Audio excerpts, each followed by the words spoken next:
Lep pozdrav vsem prisotnim na novinarski konferenci po 15. redni seji vlade.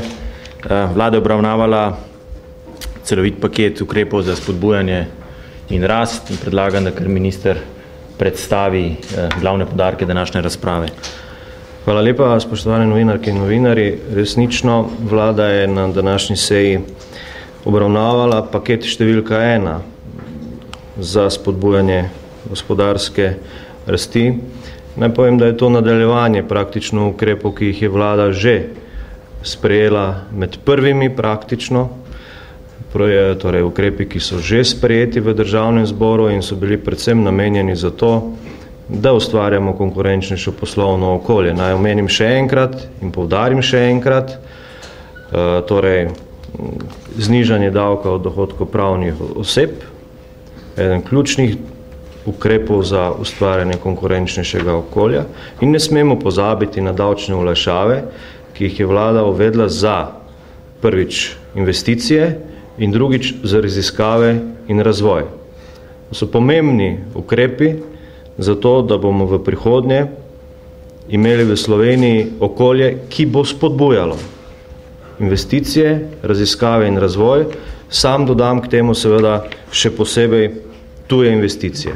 Kot nadaljevanje teh ukrepov, kot rečeno, danes razprava o prvem paketu, ki sicer še ni zaključena, naj poudarim, da bomo za to razpravo nadaljevali naslednji teden še na naslednji seji vlade.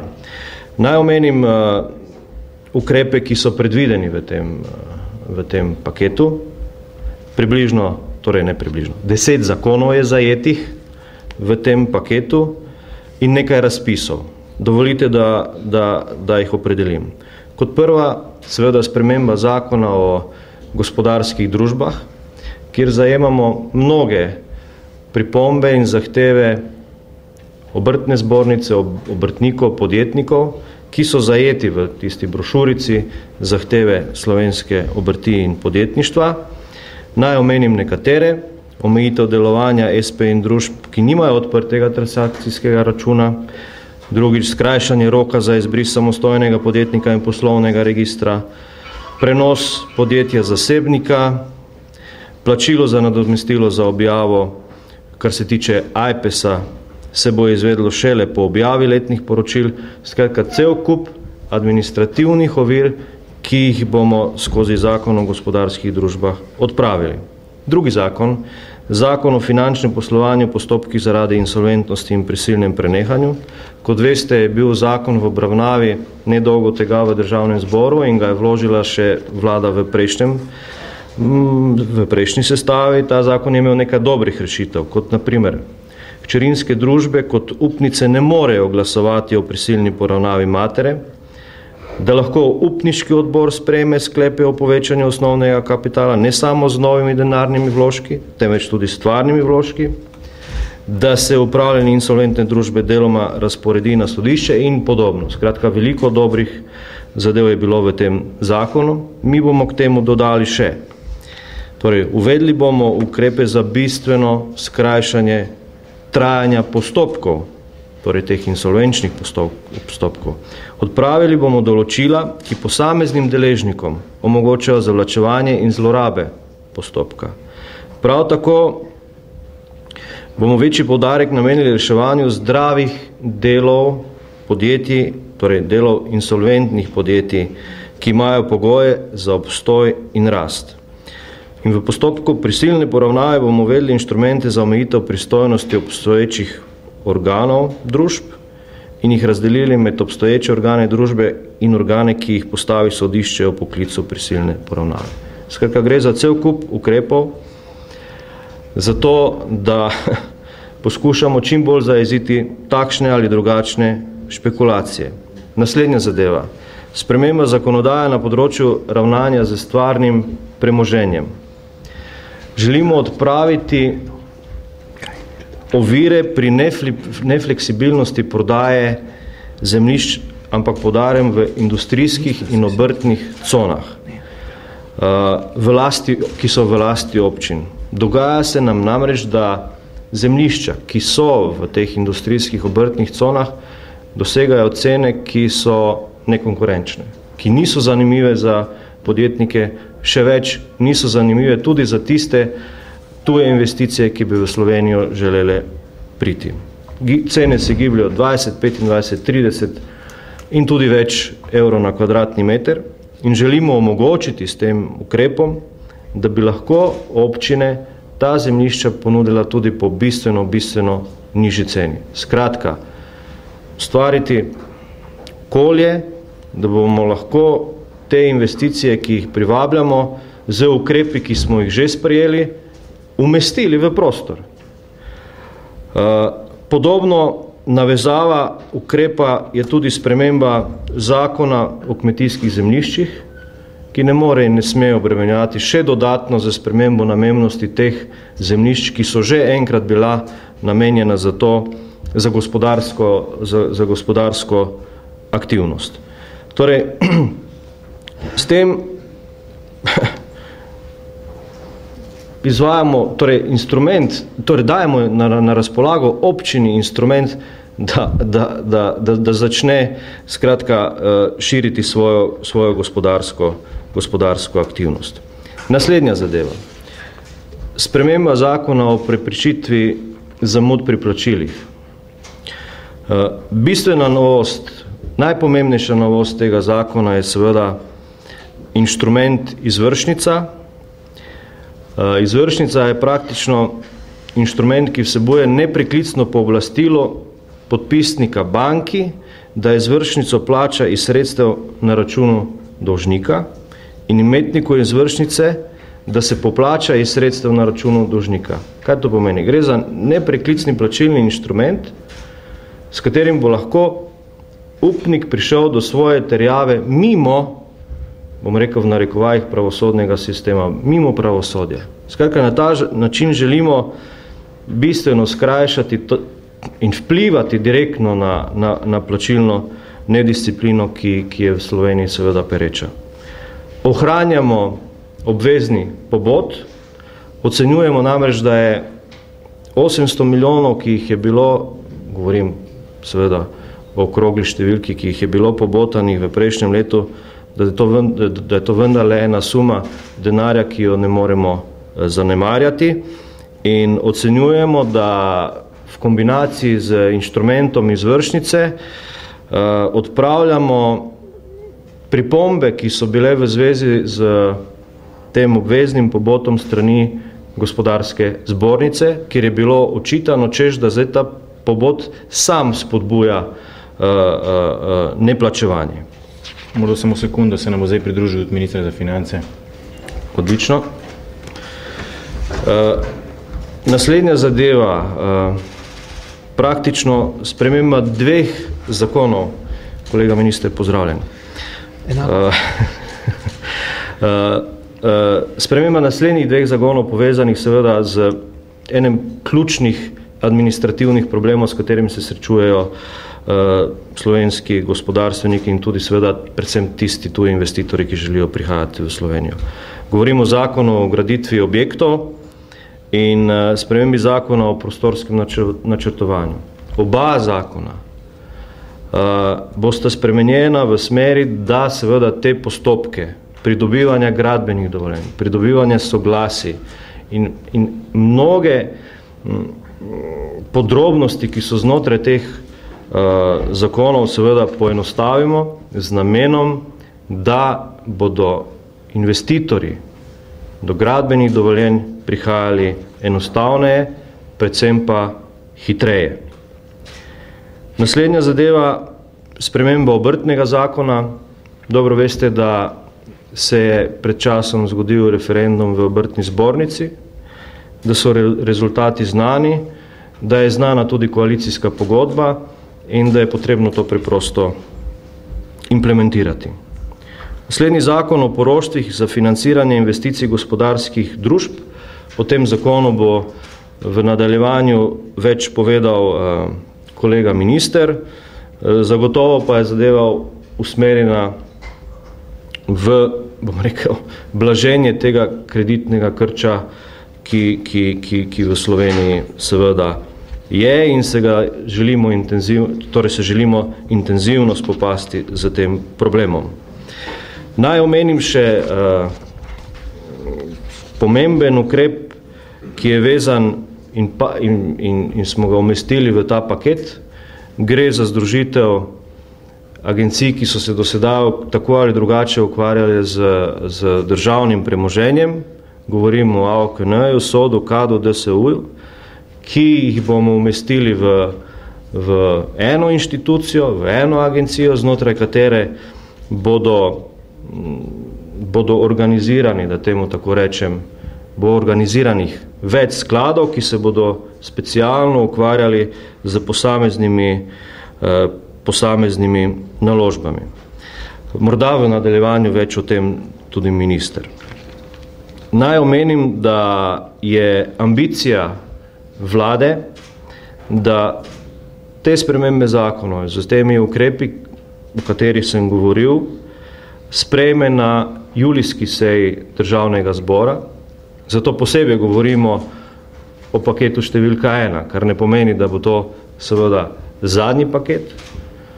V vsakem primeru pa želimo še pred počitnicami sprejeti te zadeve, ki so seveda akutne, v nadaljevanju pa pripraviti seveda še kakšen paket, ampak o tem seveda v nadaljevanju. Naj povem, da poleg tega zakonodajnega dela tega paketa pripravljamo znotraj tega paketa nekaj javnih razpisov. Naj omenim nekatere. Javni razpis za spodbujanje investicij, za greenfield investicije, ki bo namenjen izključno tehnološki opremi in na temu tako po domače rečem strojem. Izključujemo zgradbe, izključujemo pisarne in izključujemo vse ostalo, kar ni direktno povezano, bom rekel, z delovnim mestom. Naslednji javni razpis bo na področju učinkovito rabe energije, obnovljivih virov energije, povezan seveda z spodbujanjem energetske sanacije javnih zgradb. S tem želimo seveda spodbuditi tisti del gospodarstva, ki je v tem trenutku najbolj tepen, govorim seveda o gradbeništvu in tukaj bomo namenili predvsem tista sredstva, ki jih prerasporejamo iz tistih programov, evropska sredstva, ki jih prerasporejamo iz tistih programov, za katere v tem trenutku vemo, da jih ni moč več realizirati. Nekaj razpisov bo tudi na področju šolstva, znanosti. Naj omenim samo nekatere. Javni razpis za spodbujanje zaposlovanja v razvojnih podjetjih, za spodbujanje raziskovalno-razvojnih projektov razvoja e-storitev in tako naprej. Skratka, 5-6 razpisov, ki bo spremljal ta paket. Poudarjam, ambicija je, da vse to, kar sem omenil, realiziramo do julijske seje Državnega zbora, redne julijske seje Državnega zbora, in s tem vlada nedvomno daje tudi jasno sporočilo, da tempo, ki smo ga na nek način postavili z sprejemanjem nujne zakonodaje in nujnih ukrepov v zvezi z stabilizacijo javnih financ, ki so pogoj za kakršnokoli pogovarjanje o tem paketu, o katerem govorim, da te aktivnosti, te ambiciozne aktivnosti nadaljujemo tudi v tem segmentu, ki so pa seveda sedaj kot druga faza aktivnosti vlade seveda zelo, zelo pomembna za to, da spodbudimo gospodarsko rast. Hvala. Minister Šušteršič. Ja, lepo pozdravljeni. Jaz bi predvsem predstavil te spremembe zakona o poroštvih, ker so to predlog te spremembe je vlada danes sprejela in ga bo seveda posredovala Državnemu zboru. Gre predvsem za to, da ugotavljamo, da je na osnovi tega zakona bilo v bistvu dano zelo malo poroštev, recimo 5 poroštev samo za posojila za investicije, za večje investicijske projekte in zlasti pa tisto, kar je ta zadnja sprememba zakona uvedla, se pravi možnost, da SID banka daje tudi poroštvo za obratna sredstva, v praksi ni zaživelo, sploh zaradi tega, ker so bili v zakonu postavljeni določeni pogoji oziroma ovire, zaradi katerih to ni zaživelo v praksi. Po pogovoru s SID banko in seveda tudi z gospodarstvom smo pripravili spremembe, ki bodo po našem mnenju seveda omogočile bistveno, se pravi, da ta proces steče oziroma da se začnejo kreditirati tudi, se pravi, dati poroštvo tudi za takšne kredite. Kaj se spreminja? Prva stvar je, da ukinjamo inštitut pooblaščenca. Bilo je predvideno, da bi ob vsakem poroštvu za posojilo za obratna sredstva moralo Ministrstvo za finance imenovati pooblaščenca, ki bi praktično vsak izdatek teh podjetij potem odkljukal, a ne dovoljeval predhodno. To je seveda bilo neživljenjsko. Ministrstvo za finance tudi v prejšnjem mandatu ni ustanovilo oziroma peljalo teh pooblaščencev. Zato se nam je zdelo smiselno, da to ukinemo. Hkrati smo dvignili mejo, a ne, doslej je bil pogoj, da je možno dati poroštva za kredite za obratna sredstva največ do višine 5% prihodka tega podjetja, ki posojilo jemlje iz preteklega leta. Zdaj to dvigujemo na 20%, s tem seveda dajemo več prostora za takšna poroštva. Mislimo, da bo to zelo pomembno zlasti za podjetja, ki se prihodno znajdejo v težavah, ki imajo nek dober program, ki imajo tudi neke kupce, vendar morajo sfinansirati seveda svoje poslovanje do takrat, ko realizirajo posle, končajo nek projekt in podobno. Zdaj, zaradi tega, ker se tukaj dajemo več prostora, smo pa nekoliko dvignili pogoje glede zavarovanja teh posojil za obratna sredstva. Že doslej je zakon predvideval, da morajo biti zavarovani do višine 50% strani lastnikov družbe ali pa poslovodstva. Mi smo zdaj to dvignili na 70 in tudi skrajšali ročnost na 1 leto, se pravi, da gre dejansko za obratna sredstva. Dodatne stvari, ki jih spreminjamo, doslej je bilo pri poroštvih za posojila za investicije postavljena zgornja meja 75% vrednosti kredita, ki je lahko zavarovan s poroštvom države preko SID banke. Zdaj to dvigujemo na 80%, po oceni banke se bo to dalo veliko več možnosti za podeljevanje takšnih poroštev in širimo namene še na področje storitev in tudi za posojila za že začete projekte. Tako da predvidevamo, da bodo ti ukrepi, te spremembe, ko bo se zakon potrjen, omogočili večje dajanje poroštev oziroma večje izkoriščanje teh poroštev strani podjetij, ki imajo bodisi dobre investicijske projekte ali pa so v nekih prehodnih poslovnih težavah, recimo za obdobje 1 leta in potrebujejo posojila tudi za obratna sredstva, ki jih pri bankah danes težko dobijo. Hvala. In pa čas za vprašanja. Prosim. Mikrofon pa, če se lahko predstavite. Andrej Bovšič z Dela. Mene zanima, se spet kakšno odločitev za direktorsko skupščino Darsa? Jaz vem, kakšno smo sprejeli. Se pravi, spet je bila odločitev, da se ta skupščina izpelja, da se imenuje, da vlada daje soglasje za imenovanje novega nadzornega sveta in to je to. A to sam 2 nadzornikov izpopolnitev ali celega sveta? Nadzornega sveta, ja. Še kakšno vprašanje? Prosim. Tukaj je bilo vprašanje. Franja Zgor, Cesta. Gospod Šušteršič, bo zaradi teh sprememb pri poroštvih morda treba dokapitalizirati SID banko? Ne, SID banka je ena po kapitalu najboljših slovenskih bank, tudi po poslovnih rezultatih. Jaz bi si želel, da bi komercialne banke imele takšen kapital in takšne poslovne rezultate, kot jih ima SID banka. Pri SID banki bi si pa želel, da se ta kapital, ki ga ima, v večji meri uporabi za to, čemur je primarno namenjene, se pravi financiranje podjetij. Tako da to vsekakor ne bo potrebno. Še eno vprašanje. Sporazum med vlado in policisti, kaj to pomeni v številkah, koliko manj sredstev bo se zaradi tega privarčevali? Sporazum med vlado in policisti v finančnem smislu pomeni nekje med 1 in 2 milijoni. To se pravi, da je v tem smislu nima velikih posledic, ima pa zelo veliko koristi. Seveda v tem smislu se zakon uveljavi To smo tudi slišali, jaz sem prejšnji teden bil tako v Bruslu kot v Londonu. Komentarji so bili, da je sprejetje tega varčevalnega ukrepa pravzaprav po dolgih letih končno ena res dobra novica iz Slovenije. Predvsem zaradi tega, ker kaže, da imamo po enem letu vlado, ki je stvari vzela v svoje roke in lahko tudi dejansko uveljavi ukrepe, ne samo, da jih predlaga. Vprašanje, ker kaže, da se bo dokapitalizacija NLB morda zavlekla v jesen. Ste mogoče v kakšnih kontaktih z Banko Slovenijo, bo morda treba prositi za podaljšanje tega roka za dokapitalizacijo pri EBI? Ne, mi bomo razmišljamo o različnih rešitvah, formalno se za podaljšanje rokov ne da zaprositi, ne, se pa da seveda neke prehodne rešitve zagotoviti, kolikor do tistega roka, ki je postavljen, še ne bi bilo dejanskega svežega kapitala ali pa ne dovolj strani vlagateljev. Seveda smo glede tega tudi v kontaktu z regulatorji, jih obveščamo, oni tudi od nas zahtevajo o pogovorih, ki potekajo. Rešitev bo pripravljena, se pravi, stabilnost banke bo zagotovljena in tudi nam bo uspelo zagotovo brez neposrednega sodelovanja proračuna zagotoviti normalno poslovanje banke v prihodnosti. Ne.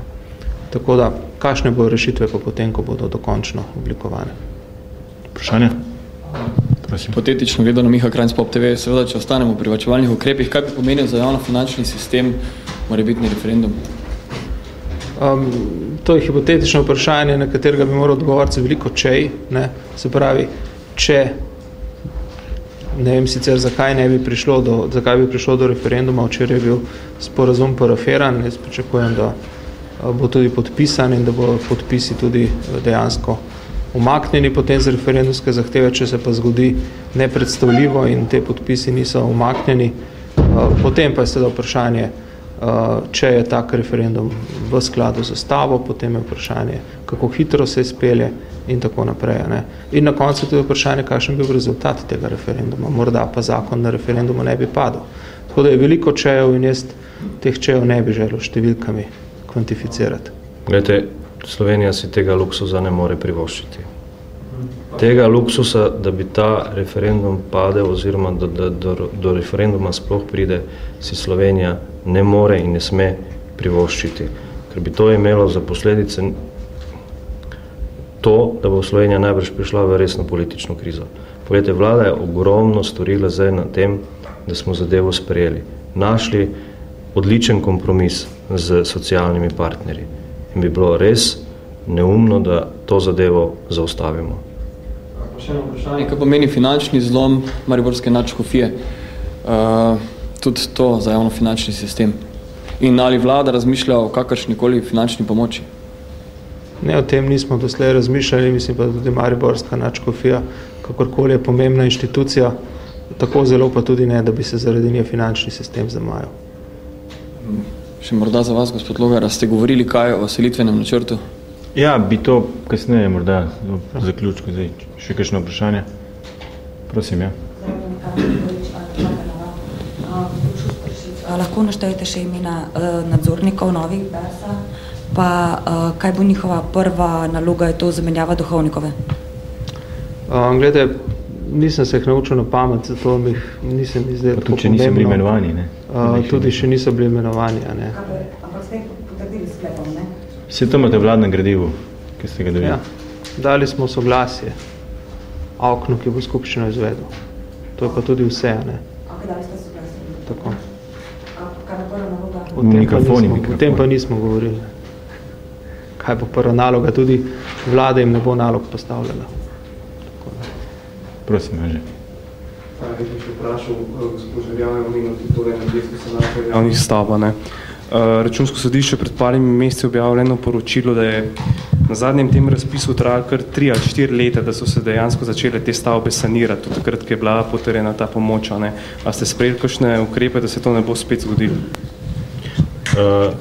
Na tej seji vlade zagotovo ne. Sprejemamo pa mnoge ukrepe, vezane seveda na priporočilo, ki jih Računsko sodišče daje in jih je dalo v zvezi z črpanjem evropskih sredstev, tako da bo zagotovo tudi tukaj ta zadeva vmes. Pa zanima še eno vprašanje glede davka od dohodka pravnih oseb, ki ne bi ga zdaj znižala. Ne? Mislim, da je bil ene par tednov nazaj v Economistu objavljen en tak zbirni članek raziskav, da v bistvu znižanje tega davka dohodka ne spodbudi gospodarske rasti oziroma da lahko celo negativno vpliva na gospodarsko rast, ker podjetja tisto, kar se zniža, ne uporabijo za investicijo, ampak za druge stvari.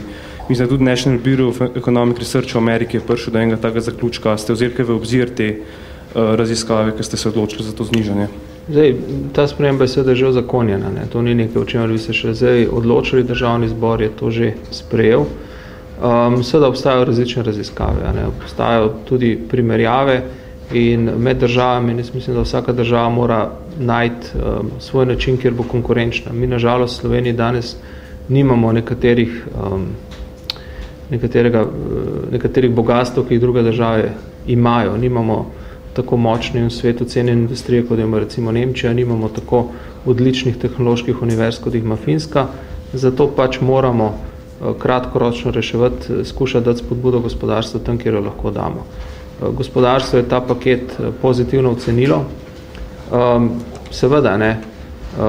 Res je, da olajšave, ki smo jih dali za investicije, za vlaganje raziskave razvoj, direktno to spodbujajo. Res je pa tudi, da nižji davek od dohodka pravnih oseb je prvič signal za investitorje, ne, tako domače kot tuje, ker to gre neposredno v kalkulacijo donosa od investicij.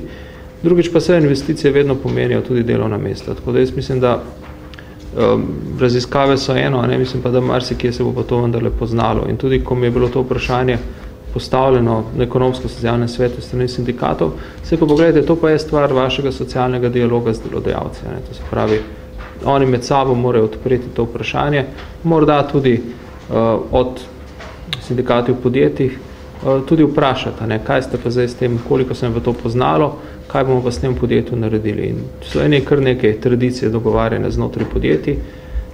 Vlada tukaj lahko spremeni okvir, lahko znižuje davke ali pa kaj drugega počne.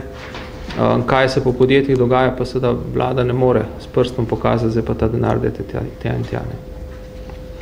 No, pomembno je to dodati, da vendarle nekateri najpomembnejši slovenski gospodarstveniki so v odzivu na te sprejete ukrepe dejali približno tako, da do sedaj v Sloveniji še ni bilo boljšega okolja za investiranje.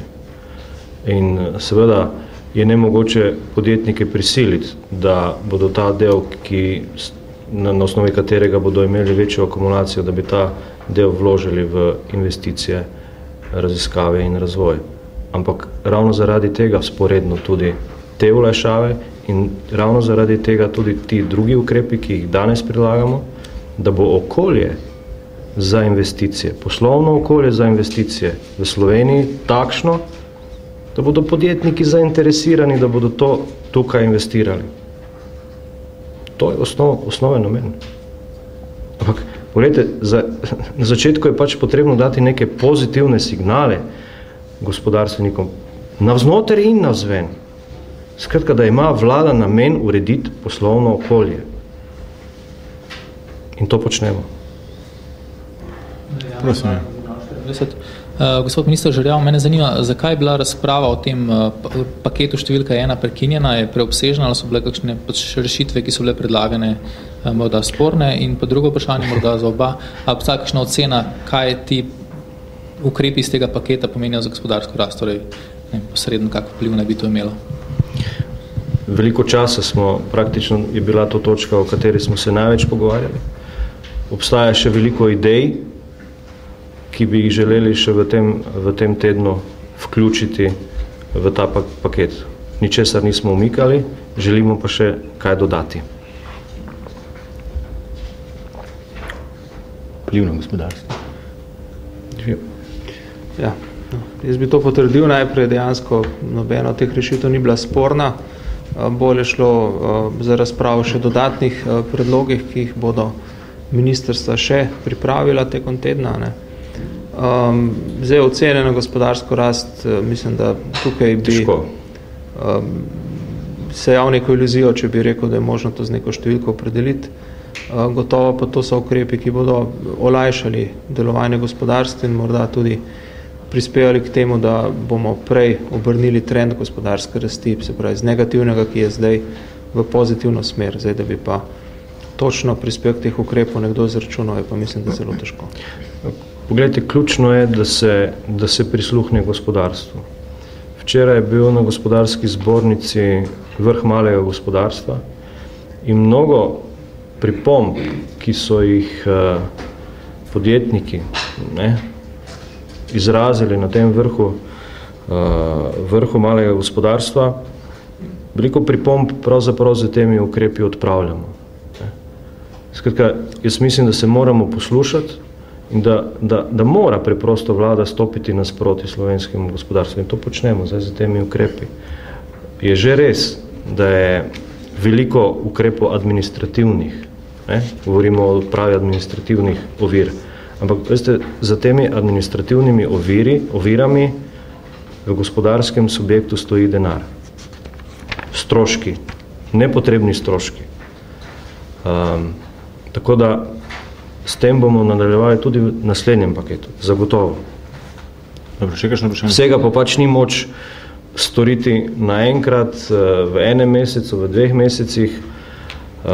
Vi veste, da so pred nami še mnoge pomembne reforme, vezane na gospodarsko rast, predvsem reforma trga delovne sile, trga dela, ključna reforma, seveda pa je vse to povezano, vse veste s čim, s socialnim dialogom in tako naprej in predvsem zato je potreben čas. Minister Šuštaršič, in sicer, kako komentirate načrt stanovanjskega sklada, da bi 40 milijonov evrov šel v odkup nezasedenih stanovanj? Sem zdaj ta poseg države na trg nepremičninski upravičen, a gre tukaj za reševanje bank? Jaz s tem načrtom nisem tako podrobno seznanjen, da bi ga zdaj lahko komentiral. Bomo pa seveda tudi morali pogledati, kaj je tukaj ideja in kakšne bodo njene posledice. Dobro, še kakšno vprašanje za ministra? Prosim, ja.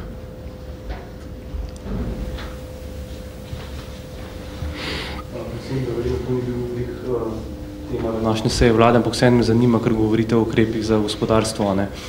Po teh lestvicah oziroma poročili konkurenčnosti mi po lestvici Svetovne banke smo najslabši pri trajanju sodnih postopkov v gospodarskih sporih. Ne takrat, mislim, takrat, ko stvar že gre na sodišče, bodi zaradi izsiljevanja podjetja ali česa druga. Po drugi strani pa na World Competitiveness Yearbook smo pa najslabši po menedžerjih, po uspešnosti naših menedžerjev, predvsem verjetno v državnih podjetjih. Mene zanima, kot vlada, kot tako, oziroma kakšni ministri že razmišljajo tudi o teh ukrepih, da se zmanjša čas razreševanja sodnih postopkov v gospodarskih sporih, pa predvsem, da se prekine to rotiranje menedžerjev državnih podjetij, ki so pač relativno neuspešni. Lahko prvi, skratka, v vsakem primeru, absolutno, kar se tiče pravosodnega sistema in tudi zaradi tega sprememba zakona o finančnem poslovanju postopkih zaradi insolventnosti in prisilnem prenehanju. To seveda ni vse, kar vlada namerava storiti na tem področju. Veste, da imamo tukaj v koalicijski pogodbi zapisano še nekaj ukrepov, od odprave trajnega mandata in tako naprej. Skratka, v vsakem primeru, da, tudi to bodo aktivnosti vlade. Kolega minister Pličanič na tem aktivno deluje, ampak v tem trenutku še niso zadeve tako daleč, da bi lahko o tem konkretno govorili. Kar se pa tiče menedžerjev v državnih podjetjih, pa se z vami strinjam za to opasko, ki ste jo omenili. Jaz mislim, da to kroženje ne služi ničemur in verjamem, in si želim, če hočete, da z novo institucionalno zgodbo, ki jo pripravljamo pri upravljanju kapitalskih naložb, državnih naložb in vseh praktično naložb, da bomo tudi s tem naredili kakšen korak naprej, glede na to, kar je že bilo narejeno. Ne moremo reči, da ni bilo storjenega ničesar, nekaj je bilo narejenega, potrebujemo pa več. Sem nekaj dosti dodati k temu. Dobro, če to se ministroma zahvalim za njun prispevek. Hvala lepa. Mogoče še 2-3 besede o ostalih sklepih iz današnje seje vlade. Na podlagi usklajevanj je vlada sprejela dopolnjen selitveni načrt. Ta dopolnjen selitveni načrt predvideva zmanjšanje proračunskih odhodkov iz naslova najemnin v višini 3,7 milijona evrov. Gre pa predvsem za dopolnitev stavbe na Litostrojski z uslužbenci Ministrstva za notranje zadeve, s soglasjem z Ministrstvom za kmetijstvo in okolje. Vlada se je tudi seznanila s sporazumom med Policijskim sindikatom Slovenije in Sindikatom policistov in Vlada Republike Slovenije potrjuje njegovo vsebino in potrjuje, da si bo prizadevala v najkrajšem času, najkasneje pa v rokih iz sporazuma izvršiti zaveze iz tega sporazuma. Vlada je hkrati imenovala tudi Svet za nacionalno varnost pod vodstvom predsednika vlade gospoda Janeza Janše. V svetu so pa poleg tega še ministri magister Žerjav, ministrica Novakova, magister Erjavec, Hojs, dr. Gorenak, dr. Šušteršič in dr. Damir Črnec, direktor Slovensko obveščevalno-varnostne agencije. Imenovala je pa tudi sekretariat za nacionalno varnost. Poleg tega je pa potrdila predlog sklepa o ukinitvi in nadaljevanem delovanju komisij svetov in drugih delovnih teles. Ukinila je 128 svetov, tako da ohranja delo samo v tistih komisijah in svetih, ki imajo podlago v zakonih oziroma drugih mednarodnih aktih, in na ta način v bistvu racionalizira svoje delo. Če še kakšno drugo vprašanje, prosim. Šli uslužbenci, ki so zdaj na Litostrojski, se pravi nekdanjega okoljskega ministrstva? Zdaj, nekateri se selijo na Parmovo ulico, Parmova 33, sicer je to v poročilu, ki je tudi objavljeno med temi gradivi zraven. Potem so mečkrat stisnili nekatere uslužbence, tako da so za 10% pridobili prostora na podlagi tega, torej za 40 delovnih mest. In pa mislim, da Agencija za jedrsko varnost se seli tudi v neke druge prostore. Samo zanima, grejo nazaj? Ali nazaj v stare prostore ali se bodo poredili? To mislite v zvezi s tisto pogodbo na Dunajski 21 FMR. To je stvar, ki se še rešuje. Namreč veste, da je na podlagi sklepa prejšnjega ministra državi zagrožena višina kazni 382 000 evrov. Pogajanja potekajo. Vkolikor bodo pogajanja uspešna, bo torej prihranek za teh 382 000 evrov večji. Verjetno pa se bo nek drug organ v sklopu tega celovitega pregleda šel v te prostore, do konkretno po tem trenutku še ni znano. Ne boste pa kakorkoli ukrepali proti tej odločitvi ministra Žarniča, ki je... Zdaj, kolikor ne bo prišlo do finančne škode, verjetno ne, če pa bo, pa je vlada že napovedala, da bo iskala krivce v tem primeru.